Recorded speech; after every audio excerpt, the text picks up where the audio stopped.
Hi everyone, my name's Kira Ohmart. I'm a music major here at Emory. I'm a freshman and I'm going to talk to you about Theobroma cacao, which is part of the Malvaceae family, or it's also known as the Sterculiaceae family. And it's commonly known as cacao or cocoa, but we pretty much just know it as that plant that makes chocolate. Excuse me.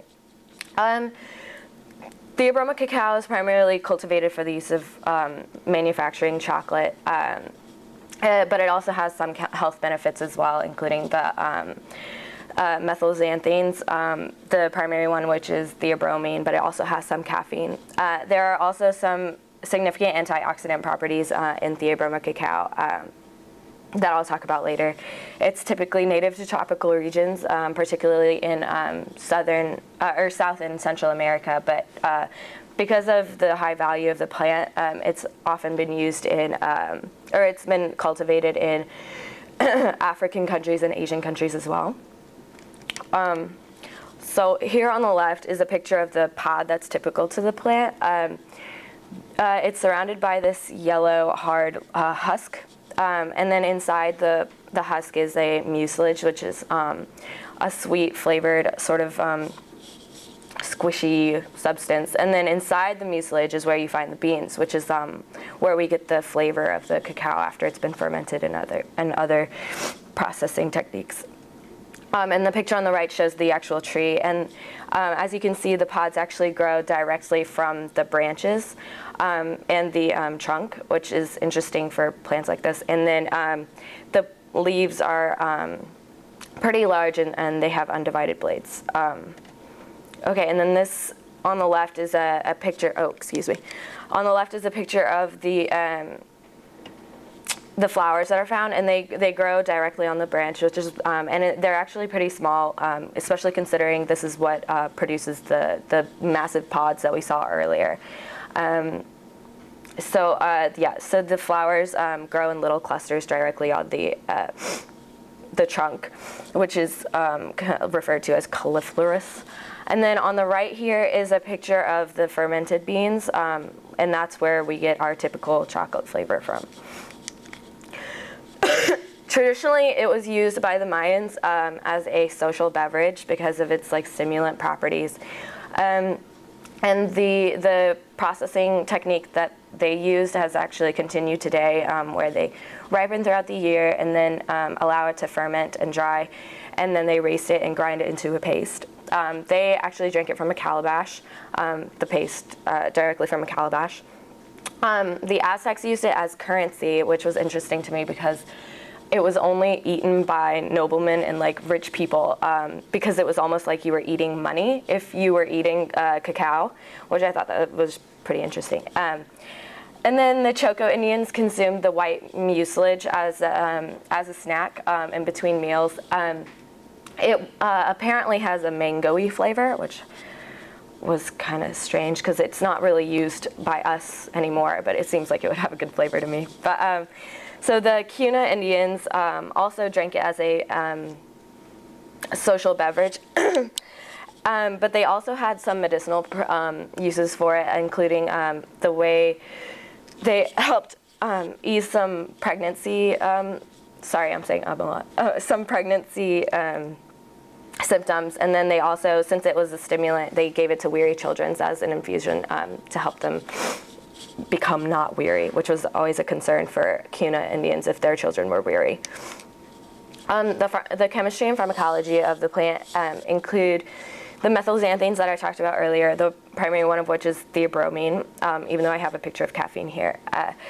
It also has some flavanols and flavonoids, which exhibit some anti-cancer, cardiovascular, protective, and antioxidant effects. And then there's also transverse resveratrol present, which is really interesting because they didn't really discover that until recently, but that's the structure right there. And that exhibited a lot of antiviral, anti-inflammatory, anti a lot of stuff. It's a really interesting component in the plant. So the biological activity, it was found that the flavanols and the procyanidins present in the plant helped modulate immune response and also helped to enhance expression in the human peripheral blood mononuclear cells. It was also found that there was decreased nitric oxide production and cytokine secretion when the cocoa extracts were used. But in all of the in vitro studies, it was actually found that using cocoa extracts was much more effective than isolating the compounds and using those on their own.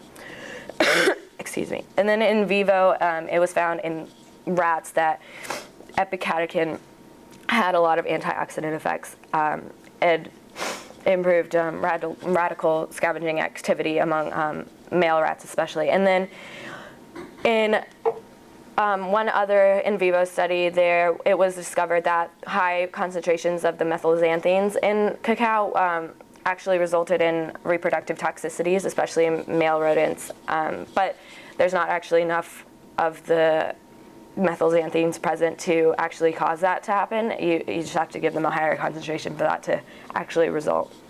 So it's really not a concern at all.